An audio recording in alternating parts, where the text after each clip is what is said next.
रुपए की गिरावट से पाकिस्तान में सोने की कीमत में कमी। बैन अल-अक़वामी मार्केट में गिरावट और अमरीकी डॉलर के मुकाबले रुपए की मुसलसल बहाली के बाइस जुमा को पाकिस्तान में सोना वापस आ गया।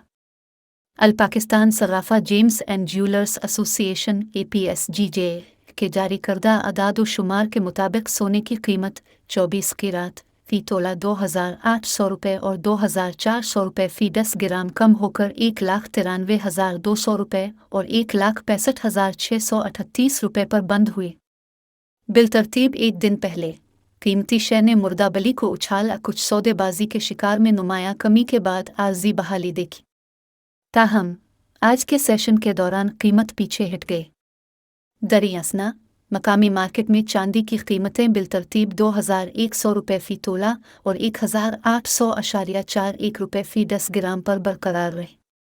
बैन अल-अक़वामी मंडी में जुमा को सोना मुसलसल तीसरी हफ्तावार गिरावट की तरफ बढ़ गया, जो अमरीकी फ़ेडरल रिज़र्व के हुक्काम की जानिब से ताज़ा हक़ आमेज़ बयानात के बाद डॉलर की पेशकदमी से नम हुआ।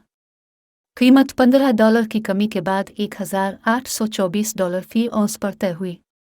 फीड के दो ओहदेदारों ने जुमेरात को कहा कि अमरीकी मरकज़ी बैंक को मुमकिना तौर पर इस माह के अवाइल से ज़्यादा शरह सूद को उठा लेना चाहिए था। तबसरों से इशारे लेते हुए डॉलर इंडेक्स 6 हफ्ते की बुलंद तरीन सतह पर पहुंच गया, जिससे बिलियन को गैर मुल्की खरीदारों के लिए कम पुरकशिश बना, जबकि बॉन्ड की पैदावार में भी इजाफा हुआ।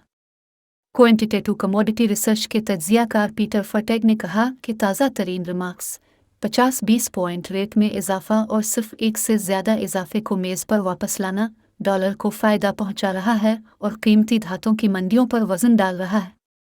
फटेग ने मज़ीद कहा कि अगरचे सोने के बहाल होने के इम्कानात मौजूद हैं, लेकिन यह महदूद दिखाई देता है और उसका इन्हिसार इस बात पर होगा कि मरकज़ी बैंक शरहों में कितना इजाफा करते हैं, इससे आगे के मार्केटों की कीमतों में क्या इजाफा होता है।